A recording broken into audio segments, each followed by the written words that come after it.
Hello, all you hardcore boxing fans out there. How you doing? It's Russ here from Porky's Corner, the voice of hardcore boxing. Let me just turn this phone off. First of all, before I introduce my next guest, I just want to thank everybody for joining our members area. Now, I know it's £5.99 a month, but that's an extra 10 videos a month, 59p a video. So next time you're thinking about going to shop and buying a 4-pack of Stella, you might as well think, you know what, I can join Porky's Corner and watch 10 videos for that 4-pack. Sound like Eddie Hearn, don't I? Today I'm joined by Rico, who always likes our videos and shares them on WhatsApp. How are you doing, Rico, pal? My co-founder of Porky's Corner. How are you? I'm good, thanks. I mean, enjoyed yesterday's game and good to see England in the final. Yeah. England. I'm sure they'll win it, and then they'll all be calling for Gareth Southgate to be knighted, even though he's not won a trophy as a club manager. Oh, so he should if he wins it, to be honest, the joy he brings. But you know what I was saying to somebody earlier this morning? One thing is for sure, every single England player will be invited to Eddie Hearn's backyard shows. He'll want them to be there. Of course they will, yeah, because they'll want to get the kudos of it. Pick a straw. Ruby's got me these from the shop yesterday. So I had Ruby yesterday, so pick a straw. Take the pink one, that to you, Porky. So, big shout out to Dripping Tap. Dripping Tap sent me a couple of boxes of these. 48, nice. 24 in a box. Not bad, eh? What are they? Porky energy juices? They're like a meal replacement, because you know what? When I eat anything, I just spew it back down. Now these I don't spew back, so they do, don't they? So the Dripping Tap, thank you very much. You're a gentleman. He's a gentleman. I'm gonna chat about 3 topics today. The last one's the best one, but the first one, it's an interesting topic. And this is just a hunch I've got. It's not what anybody's said to me or anything like that. I'm not going to start going on about my source and all that crap like all these other jackanories do. Looking from the outside in and studying other fights he's done and other interviews, Tyson Fury, I've got a funny feeling that the trilogy might just not happen. What do you think, Rico? Yeah, I mean, look, it's quite uncharacteristic. This is a fight that he clearly didn't want to do, and he said many times that he's not interested in doing it. And we've seen through history of Tyson Fury's career that if he doesn't want to do something, he probably won't end up doing it. And this fight was imposed upon him. Was he fit for this fight? Does he look like he's fit? Not based on what I've seen. Yeah. He's gone a bit quiet. So, yeah, I wouldn't be surprised if it didn't happen. Again, I don't know any better, but it just something doesn't seem right. Now, unless it's just him doing his silly mental games that he always tries to do and all that. I don't know, mate, but there's something not right. The promotion for it isn't like it were before. And according to the analytics on YouTube, he's doing 68% less interviews leading up to this fight where he won now before the rematch and the first one. So unless he's got, I mean, I imagine he's got guaranteed money, but also he'd probably have a lot of upside, right? If the fight sells and they can, and now's a good time to sell the fight, isn't it? So yeah. By the time the fight comes around, the NBA playoffs are over, the NHL playoffs ended last night, so you know, you've got a bit of a lull for US sports with nothing major taking place. So I'm surprised that they aren't doing more for it and building up, because it's a good time to make a big fight. Yeah, it is. I just look at it and I think to myself, do you know what? Are they just on a jolly up out there and are they not even training? Are they playing at the game? I don't know. I mean, I'm hearing stories that he's got his kids out there or one of his lad out there, is it? Well, we've seen all of the kids were out there. No, they are there, yeah. Yeah, and Paris was obviously out there shopping and family trips, and then I'm not sure whether the kid that went there initially with him is still there with him, but you know, it's not really. We haven't seen the consistency you normally see of a training camp where you've been locked away for weeks on end and doing everything. He's just chilling by a poolside in Vegas with Isaac Lowe and everything else. It just seems a bit more of a boys' trip than anything else. And I've got 400 quid riding on it, bet with Mickey Theo. Who you got your money on? Well, he owes me 200 quid, done it from a couple of bets. It's easy money, isn't it, when you're back in boxing fights with Mickey Theo, you know what I mean? He puts like $1,000 on draws, you know, will the title fights. He goes, Ras, it's Mickey. Yeah, I don't like odds on that. I goes, oh, what are you going to do? I've put a bag on the draw. I goes, you know what? One day that bag will come in, won't it? At 25 to 1 or something. But... Yeah, but by that point, he'll be down by so much money that it doesn't even matter, right? I think with Mickey, what he does, he looks at odds and thinks, $1,000 and 25 of it's a draw. He can see it happen. And I can see logic in it, because I used to do that all the time, but it never used to come in. And then when it did... I picked a few draws. I picked Canelo against Triple G1 as a draw. Did you? That was good. It usually comes in when you don't back it, doesn't it? The best time to put money in a draw is when there's a home time fighter that everybody wants to win, and it's a close fight. So sometimes if you're lucky, one of the judges will score it the other way, one will score it a hometown decision, and one will just score it a draw. So that's the best way of getting a draw. Yeah.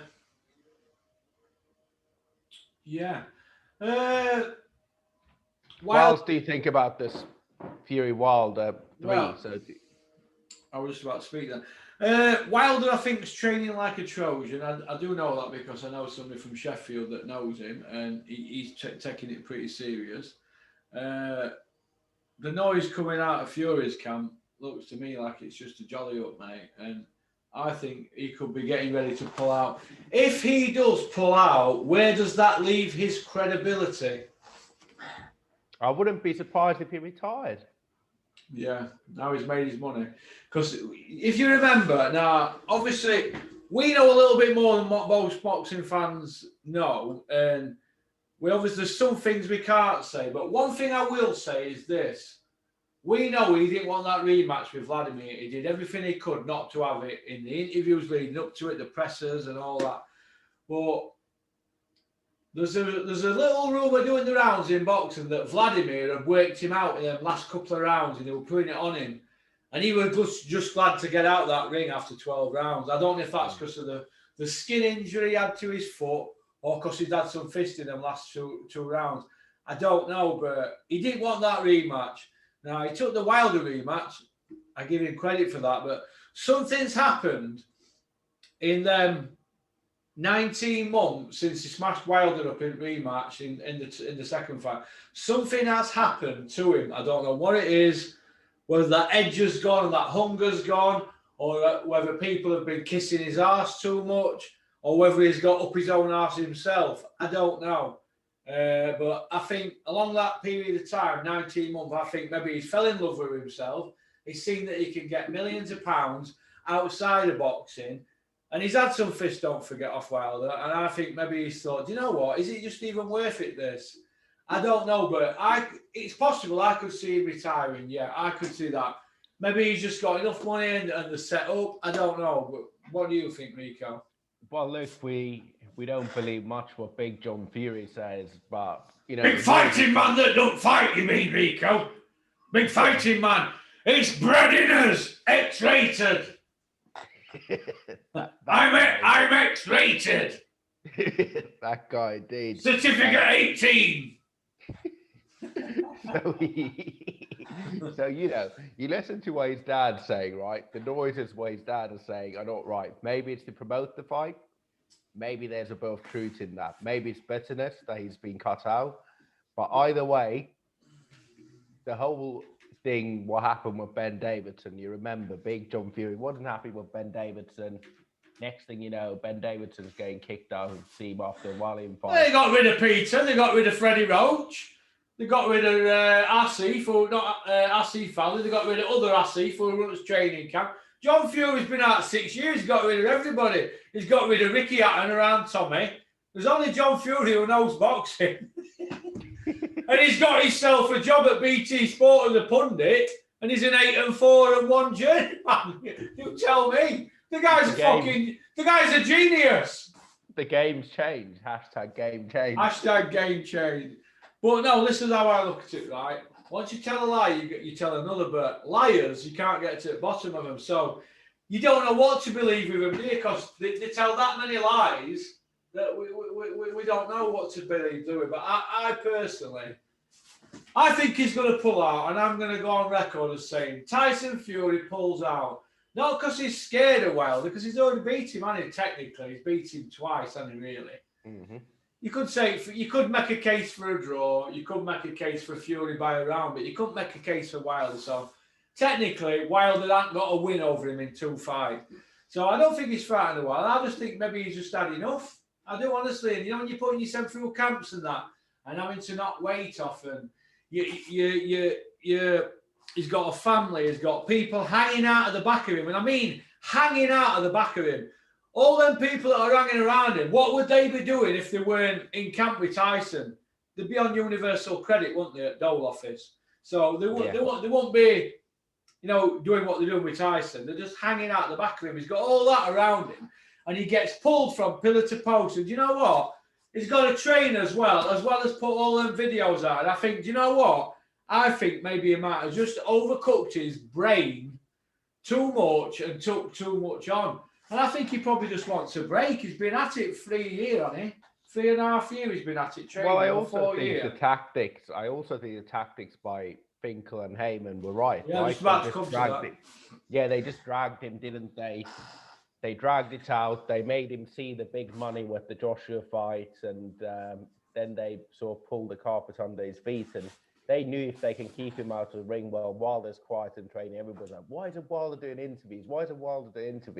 Well, he was training on his craft, and Fury was having a jolly. So actually, they made sure that everything gets stacked in Wilder's favor. And who doesn't love a comeback story? The fight's in Vegas as well, so don't be surprised if things aren't in Tyson's favor. Well, when he fought Otto Wallin, anywhere else in Wales, that fight would have been a victory for Otto Wallin by TKO, wouldn't it? It would have been, yeah. But Aaron said, no, leave him in there. If he loses his eye, he loses his eye. They left him in there. Tyson found a way, because he's a masterful boxer, switched to southpaw, and he got through it. But so you could say that could be a loss. The John McDermott one, that could be a loss. So he is beatable. But I think maybe he's come to the end of his tether. He's beat 2 long-reigning champions. Vladimir had it nearly a decade. Wilder had it over 5 years. So 2 champions there holding belts 15 years, and he beat them. So he hasn't really got anything to prove. But in my opinion, if he does retire, where does he leave his legacy? Because he's not defended a belt yet, has he? Yeah, I mean, look, his legacy's, I'd say, similar to someone like Riddick Bowe. Yeah, 43-1. Who beat everybody he fought. Yeah, beat everybody he fought, but was never the best of his era, because he could never actually prove that he was the best in his era. Yeah, but Tyson, you could say, I was saying that there's always going to be the Joshua question mark, in it, if he bails out. Yeah, and also he never defended a belt, so maybe he might want to take time out, go do what he wants to do for a couple of years, come back and whoop Joshua. Well, I imagine it still depends. I mean, look, with the arbitration, it still means that he has to fight against Wilder next. That's why he's going to be knackered for years. And another thing as well, if he does pull out this fight, it forces Eddie Hearn's hand, so it's all music to Bricktop and the Bob Father's ear-holes, isn't it? They're going to love it, aren't they? Because Eddie Hearn then's got to announce the Usyk fight, because he's going to have Joshua, Freddie Cunningham, and all them bumlicks that are around Joshua, a.k.a. Skins and all them rimmers. All them rimmers are going to be saying, Eddie, you've got to get him a fight now. They don't want to fight Usyk. I've gone on record as saying that. They don't want that fight. So if they don't fight Usyk, who are they going to fight for credibility? Dylan White? Okay, Dylan White, do me a favour. I think the Usyk fight, I don't think they're actually afraid of fighting Usyk. It's more a case that it's not the ideal fight from a financial point of view, and also it's not one that fans are particularly interested in. Yeah, that's my view. But there are many names in the division that people actually care about, and actually most casuals would care more about White than they do about Usyk. Yeah, it's going to be exciting times ahead. I just want to touch on if that does happen and they do vacate. Sorry, if Fury does pull out. Sorry, what's going to be the situation with the WBO and Sam Jones and Usyk's team? Because Sam Jones looks to me like he's hanging out the back of Bricktop and he's hanging out at the back of Eddie Hills, right? So how can he keep that charade going? Because his job is to look after Joe Joyce. Sam Jones, your job's to look after Joe Joyce. You should be firing letters off the WBO. For example, when Carl Froch was hunting down Calzaghe, he was the #1 contender for the WBC. They were firing letters off non-stop to WBC, legal letters, and eventually, on the last day, Bricktop and Calzaghe vacated on the last day. Back up some years previous, Howard Eastman, Mick Hennessy were firing legal letters to WBC then for Howard Eastman to fight Hopkins. Why isn't Sam Jones firing legal letters to WBO and backing his man, Juggernaut Joe? Frankenstein. Why ain't he backing Frankenstein? So you said Mick Hennessy was firing letters. Mick Hennessy's his promoter. Why isn't Frank Warren doing that? That's the question I have. Well, yeah, but Mick Hennessy was like manager promoter, one for Howard Eastman, and he was promoter for Carl Froch, wasn't he? But point I want to make is, yeah, but as a promoter, team, right? Yeah, I know, yeah, but the team were pushing it as well. Like Carl Froch was, I don't know, Carl Froch was his own manager, but he was pushing it as well with Mick. Get the letters fired off. I want that belt. Calzaghe vacated now. They've got to fire letters to WBO so they can, in turn, put pressure on Joshua to vacate. Hit the road, Jack. Don't you come back no more. I don't know. I mean, I'm disappointed with Sam Jones. He talks a good game, but at the end of the day, his arsehole's made her apple crumble, isn't it? Yeah, look, I don't think they actually want a world title fight as quick as people might say. I think Joyce is probably quite comfortable in his position. He wants another big fight, so yeah. How old is Joe Joyce now? Is he 37 next birthday? He's probably younger than that, I think. Have a quick look on your box, right? Go on then. I'm sure you're 36-year-old, 37, something like that. Let me see.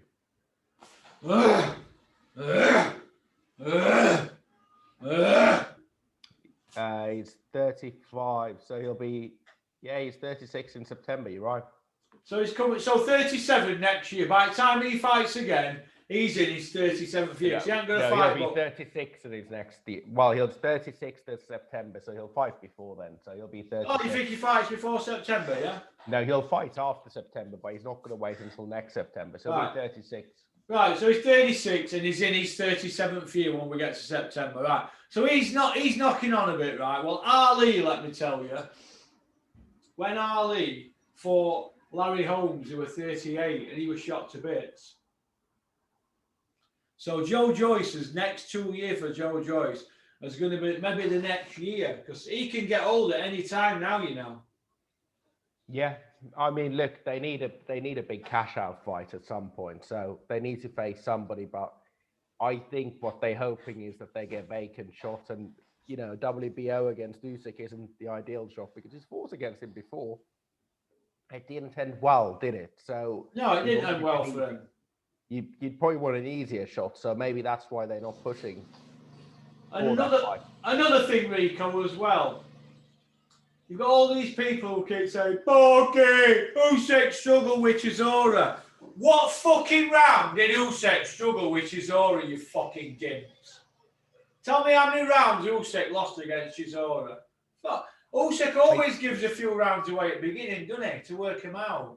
I think he lost purely on work rate a few rounds, but again, it wasn't like he was ever figured out or he was ever in trouble, right? He was never in trouble, man. Exactly. Only Bellew and Dave Caldwell probably thought they lost that fight. But yeah, Usyk was. I don't think Usyk was impressive, but Chisora was just coming forward, throwing a lot of punches and stuff. But I think that brings us nicely on to Chisora and David Hayes split. Yeah, hang on, let me just finish on this. Right? Everybody keeps going on about Frankenstein, don't they? Right, Frankenstein, Joe the Juggernaut Joyce. Let me tell you this. Usyk not only beat him, he schooled him with the headgear off, right? So if you want to say what's he done as a heavyweight, well, look at it like this. Look what he did to Joe Joyce, Chisora, and forget the Chaz Witherspoon one, but he beat Chisora very, very comfortably. He never broke a sweat. He looked like a sparring session to him, right? And that's the art of the sweet science. You get in, you're like a fighter pilot. Get in, do your work, and you get out. Am I right? Am I right, Rico? That is correct. Well, we'll move on to Cost Cutter, David the Whore, Hay, and Del Boy. Scooby-Doo Del Boy. Right. What next for Del Boy? Is he going to rank gloves up, Rico? Tell me, I'm all ears. No, there's too much money involved. People are still willing to pay to watch him fight, so the fans are to blame that he's still fighting. Well, he's got 11 losses, Rico. What's happening? Doesn't matter. He's pay-per-view, my friend. David Chisora's pay-per-view. People are still paying to watch him on pay-per-view, right? He's pay-per-view if people are paying to watch him on pay-per-view. It's not my opinion. It's not your opinion. But as long as people pay to watch these guys on pay-per-view, they pay-per-view. Does David Chisora go to Sky or DAZN? He'll be at DAZN. Guaranteed money, right? Yeah. So are DAZN going to do pay-per-view, Rico? Yes or no? Oh, well, they'll do pay-per-view, but it will probably be for Joshua, but he'll headline a lot of DAZN cards, because who else is there to headline these cards? Yeah. Where does this leave David Cost Cutter, the whore, Hay? Oh, don't worry. He'll find another fighter to angle into their camp. You mean victim? Yeah, another victim. You'll find another victim. When Del Boy came out on social media and said that he was robbed in his 2 fights he went with David Hayes, I didn't know if he were on about his reggies or the judges. Probably both. Well, I don't think you could make a case for him winning any of them fights first, did you? No, I mean, he got knocked out in the first fight, didn't he? Every fight that he's ever lost on points, he's been robbed in. Who hasn't, right? Every fight, he's been robbed. Every fighter in the ring can tell us that they've been robbed, and none of them ever go, I need to go and watch that back. Hardly ever anybody goes, it was a close fight, I need to go and watch that back. It's always like, I was robbed. So they can get the rematch. Yeah. Let me just give a big shout out to Michelle Hudson from Cosmetic Beach in Turkey. I'll see you in August, sweetheart. Right, moving on to a different sort of scenario. Not so long ago, we had Dave Allen, the White Wino. Return of the White Wino, Operation 8.7. He's still got something left in the tank. He's even training now. Operation White Rhino, 2 fights from Joshua, his words. He's ended up pulling some guitar players' ponytail at a weigh-in yesterday.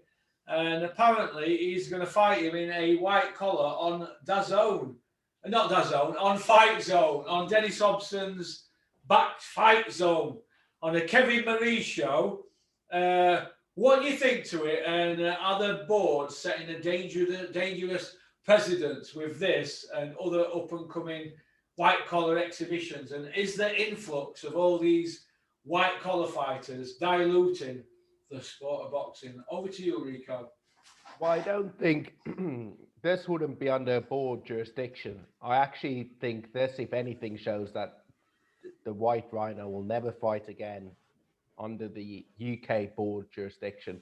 Wasn't it quite funny when he was meant to do his comeback in, where was he, Malta or somewhere, right? That probably wouldn't have been under UK board license, the British Board of Control license. So I think he'll go full white collar now. Dave? Yeah, I mean, look, brain scans or whatever, brain scans, mental health or whatever. He's not going to get a board license, so he's done.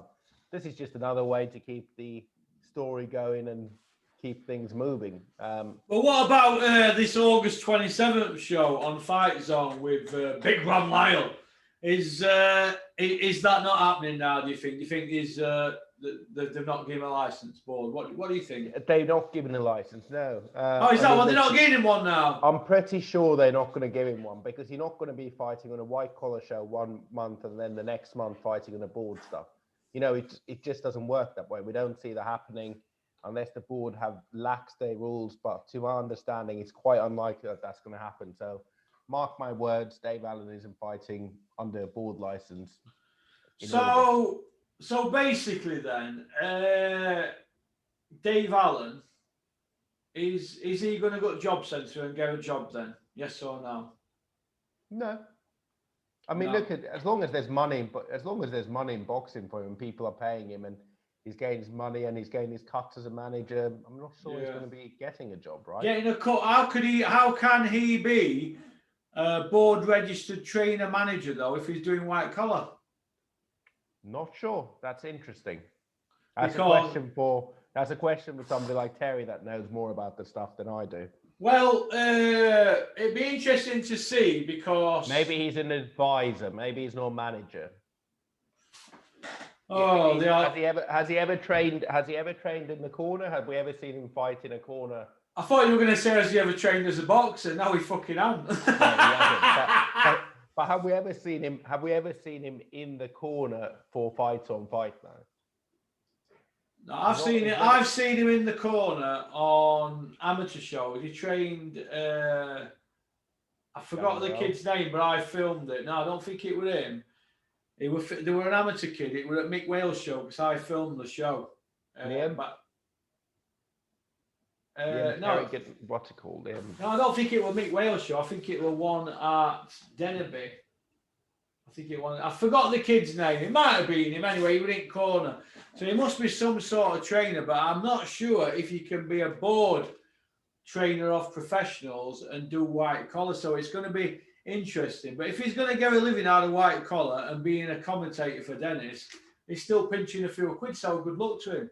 And he's an advisor probably. So somebody else is managed because look, if he's going to be in a corner for a fighter, so I would have imagined that he would have been Danny Morell's corner. But the reason he's not in Danny Morell's corner is because he probably doesn't have a seconds license or he doesn't have an existing board license of any kind. So he's probably managing and advising fighters similar to what Sam Jones used to do, where he didn't have a board license back in the day. So he's just taking money that way. So I don't think he's got any sort of board license and he's not going to fight on a board license. So doing this white collar is a way of him getting income.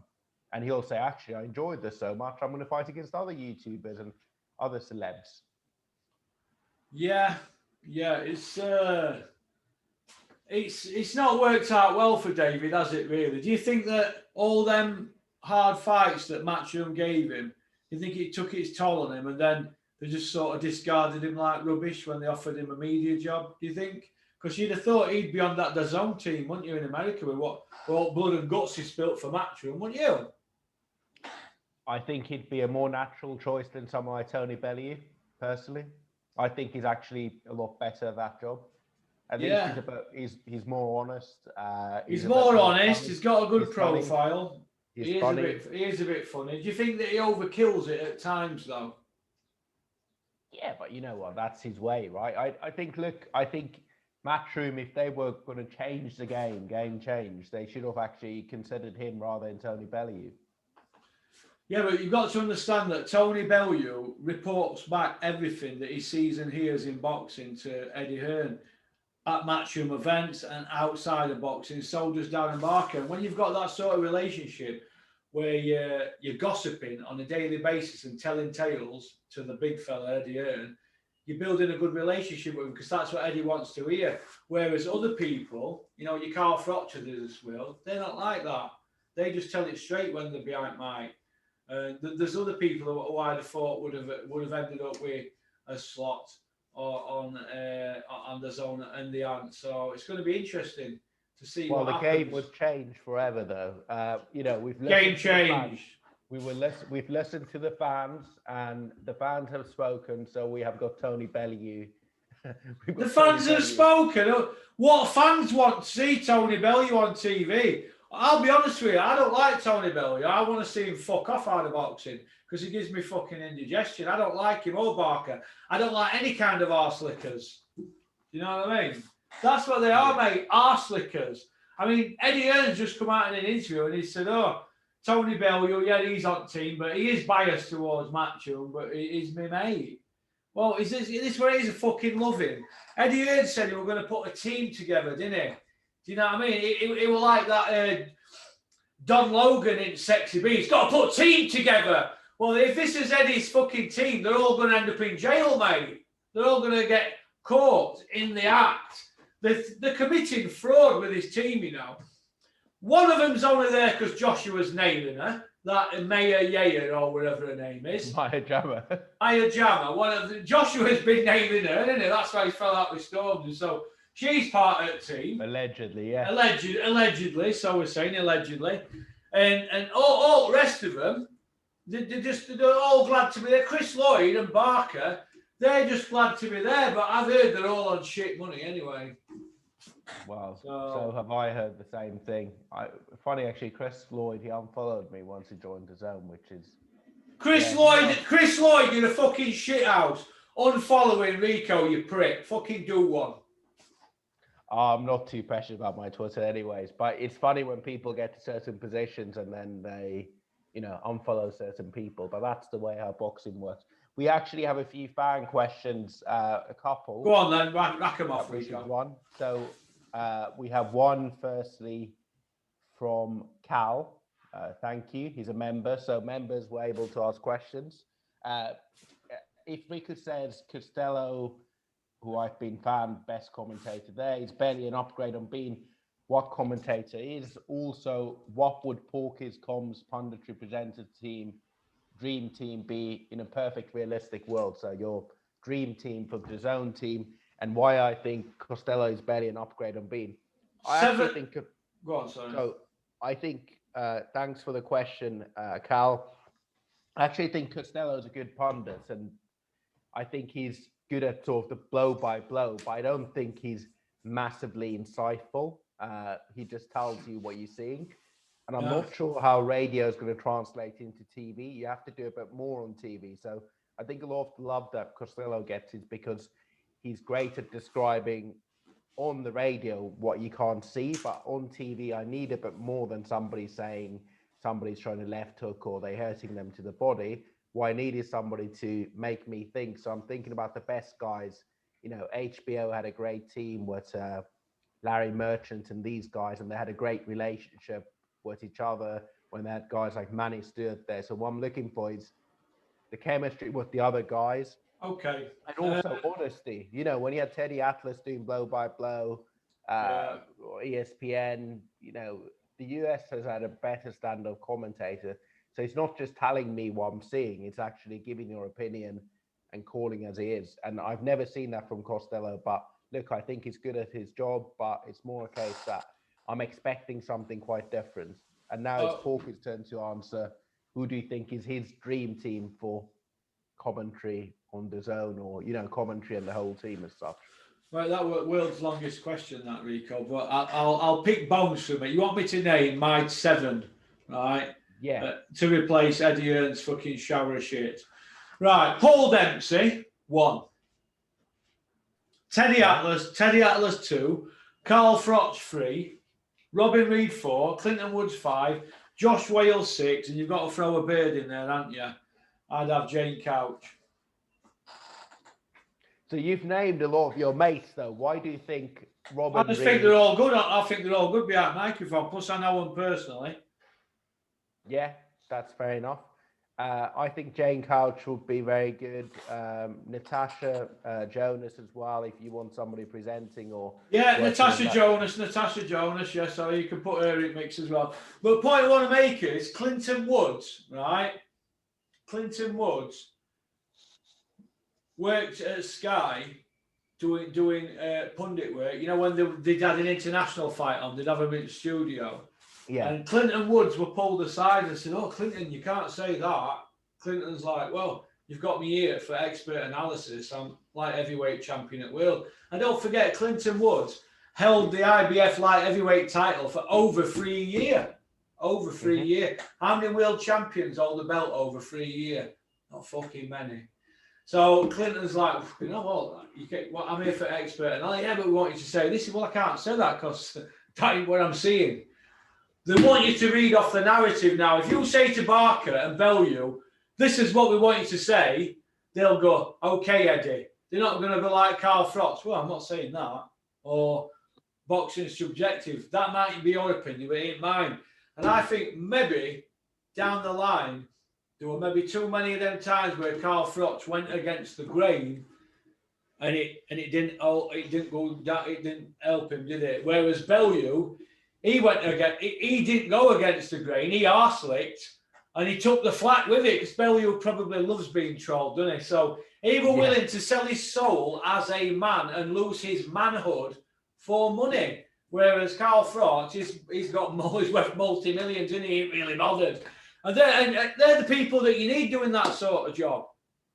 Do you know what I mean? They're the people that you need. Your Clinton Woodses, your Carl Frotchers, your Jamie Moores, your Natasha Jonases, people like that, Jane Couchers, Paul Dempsey, Teddy Atlas, Paulie Malignaggi. They're the sort of people. You could name 10 or 15 people who could do that job and who are not the Johnny Nelsons, the Tony Bellew, the Darren Barkers, the Spencer Olivers, the Beans, people like that. You know, Chris Lloyds, you know, arse-licking bastards. You know what I mean? That's what they fucking are, mate. And slowly, they're killing the sport because they're narrating the story to the fans at home. And they're influencing a fucking generation of casuals who are running around fucking coming out with stuff like Conor Ben's pound for pound. You know, people like that. They're walking about going, Conor Ben wins the world title. He's not won a fucking Commonwealth. You know what I mean? And fucking hell, people start fucking around with boxing and all hell breaks loose. Sorry about that. Another video I'm not getting paid for. That was a long answer, but I like that. Yeah, We're living on fucking pot noodles at this rate, won't we? They'll be kicking me out here. There's one more question. I'll just give a shout out to ask it. So that question was from Carl. Carl, you're a gentleman, and I love you, guy, for being a member. You are the man. Go on. Let me just find the other question quickly. Just give me a second. I'm gonna let rip. This is from Ash. With the Olympics starting later this year, which team GB boxers do we bet back for medals? And also, who do we think will make good pros? I mean, look, Terry did an episode a couple of weeks ago on the different GB boxers and they sort of plight in the Olympics. I'm not that close to the amateur scene, so I recommend that you listen to Terry's Highfield Boxing podcast. But what I do know is, obviously, you've got Lauren Price in the female. She's very good. Caroline Dubois, who will translate to become a good pro as well. I think the two guys as pros I'll probably keep an eye on is Pat McCormick when he turns over, and then what's the guy called that trained with Joby Clayton? Ben Whittaker. Him. I think Ben Whittaker's meant to be the star of the team in terms of translating as pro, and everybody will be clamoring to get him. In Terry's episode, he made a good point that 258 management basically has first dips on most of these guys these days. AJ training in the Olympics, Rob McCracken probably sending these guys there. So 258 will have a lot of these guys signed up by the time the Olympics is over. The one guy I don't think will do well as a pro at all if he ever turns pro is big Fraser Clark. I just think it's too late for him to become a good pro boxer. He's 30 now, he is, isn't he? He must be 30 in August. He's 30 in August. Have a look. I'm sure he's 30 in August. Or 29. I think he's a bit older. Yeah, 29. He's 30 in August. Good work, Porky. Yeah. But so he's 30 in August. Well, I remember years ago when I first started with Dennis saying, well, heavyweights is blue ribbon division. Do you know any heavyweights who will sign? I went, no, I don't know, but I think that Fraser Clark's been in the GB team too long now, Dennis. And he went, all right then. And he made inquiries on that. And even then, 2015, April, he wanted to stay in Team GB. Because don't forget, they get £500 a week, they get all food vouchers for Asda, don't they? They get meals on wheels there, best equipment, sauna, cooling baths, physio, you name it, they've got it up there. You can even have your eyes lasered for free through Team GB. They've got everything. They give them a car, the lot, free petrol, free insurance. Listen, mate, free gratis. So why would you want to get that up and work for Clifton Mitchell as a doorman? So it's been on a good thing, but that's been detrimental now to his career because he's got miles on the clock, hasn't he? Yeah. And he's 30 in August. So by the time he has a fight, he's in his 31st year. He's older than Juggernaut Joe Joyce. But Fraser can fight, but I think that he's left it too late. He had his opportunity 4 years ago and he thought, I'll wait it out. Now, Hughie Fury turned pro 18. He went too early. Fraser left it too late. Do you see where I'm coming from? You've got to get it right. You can't look at what other people are doing. Oh, well, if Joe Joyce is going to go pro and Eddie's already got Joshua, I'm going to wait. Why? Go turn pro and go up against him and be his rival. Bad advice, and he's missed the boat. He'll be one of them people fumbling about as a pro, age 33, going nowhere. That's what's going to happen. And it's a shame because he's a lovely kid, Fraser. But I just think he made the mistake leaving it too long. I don't know. What do you think? Yeah, I agree. I think a lot of people look at it this way. If they fight in the Olympics, they suddenly end up getting more money when they sign as a pro, but you're losing a lot of valuable time in your career, and also you're adapting to amateur style as well. The heavyweight Hosea Stewart, right? Yeah, go on, yeah. He was obviously, I think he was Team GB for a bit, but he's obviously signed with Wasserman Boxing, hasn't he now? So a lot of these kids are looking at it this way now. With the Olympics being pushed back a year, it was time for a lot of these guys to turn over. So you had people like Sandy Ryan turning over, Jordan Reynolds turning over, a lot of these fringe GB guys and girls. So I think now people look at it this way and say, Olympic boxing, if they don't bring many medals, the funding for Team GB is going to be cut, and it probably means that it's time for a lot of these guys to turn over. Yeah, and I just want to touch on this point. Wasserman Group are pricks for signing KSI, shithouses, killing sport for a pound note. So fuck off. The other point I want to make: Ben Whittaker and it's Pat McCormack, is it? Yeah. I think they're going to do very well in the pros. I think it's a shame that Anthony Joshua is sniffing about all that talent up there at the EIS because it's a lottery funded building and set up, lottery funded. He shouldn't be allowed to sniff about up there like a sniffer dog, like children looking for Easter eggs on Easter weekend before Easter Sunday, like my kids do, come sniffing about like sniffer dogs.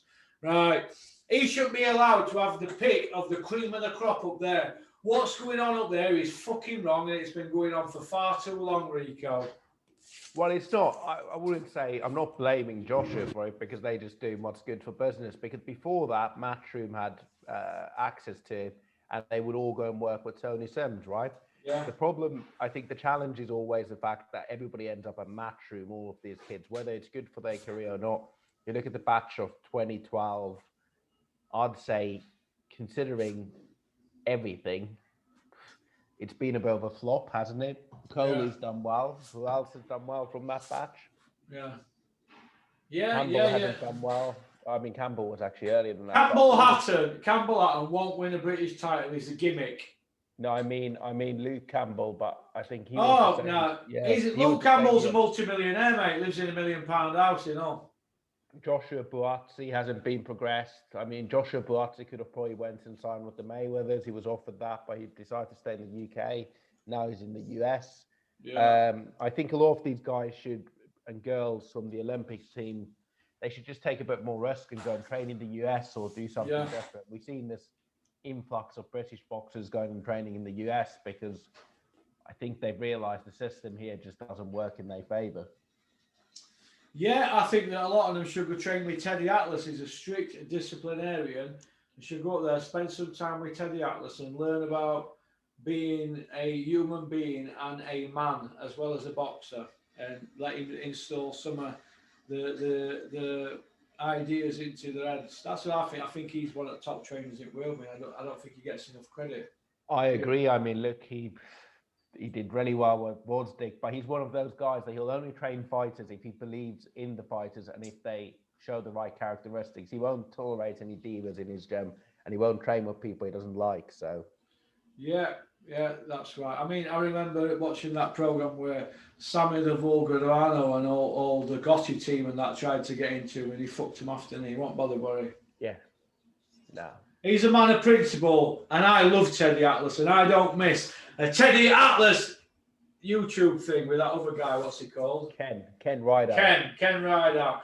So Teddy Atlas is the man. So tune into Teddy Atlas, Fighting with Teddy Atlas. It's called, isn't it, Rico? What is it called? The fight. Teddy Atlas YouTube. Go watch that. He's a man after my own heart. You are, as I said to you before, you're the British Teddy Atlas with your rants. Yeah, you're right, mate. I am the British Teddy Atlas. We were just a smaller version, but we're getting there, Rico. We're getting there. We're coming for them all. Right, I'm going to go do a Kevin Larone shoulder workout now, kid. All right, speak. How about that energy drink from the dripping tap? I really feel like ripping shit up. Right, peace out, Rico. Keep on chucking. Thank you for everybody that's saying questions in the members area. Keep them coming, and I'll speak to you all soon. All right, take care, Rico. Bye. Bye. Well, that was my good friend Rico. For those of you who are watching for the first time, Rico is the one that got in touch with me through Twitter back in the day and said, I'll set a YouTube channel up for. I said, I don't know how to do it. I'm a dummy. I'm like one of them, aren't I? My password don't go in, so I ring people. I go, fucking password don't work. They go, press caps lock, and I press caps lock and I put it in, it works. But yeah, Rico co-founded Porky's channel, Porky's Corner with me, but bailed out after 6 months. So we're firing videos at him, and obviously he's got a good job. And I'm like, Rico, why ain't that video not up? What's going on? Rico put it in reverse, didn't he? Reversing away from me. But he's a good bloke, Rico, and Rico were involved in the Manchester City Puma deal, millions of pounds. Throw us a few quid, Rico. I'm poor. So that's about it for this morning. What time is it? 9:40. Oh, I've got Ryan Rollo coming on, and that ex-fighter at 10. So it's going to be 10:30 before I get training today now then. Okay then. So peace out, keep on trucking, keep sporting boxing. Don't forget to hit the button below, members area. It's just the button that says join. If you're struggling, go into your desktop. If not, save your $5.99, spend it on your missus. But don't forget to like and subscribe and leave a comment. I do apologise for the swearing, but I've got Tourette at the moment. I need treating for it. I need counselling. I think that's about it, really. So don't forget to share it on your WhatsApp with your pals. All right. Peace out.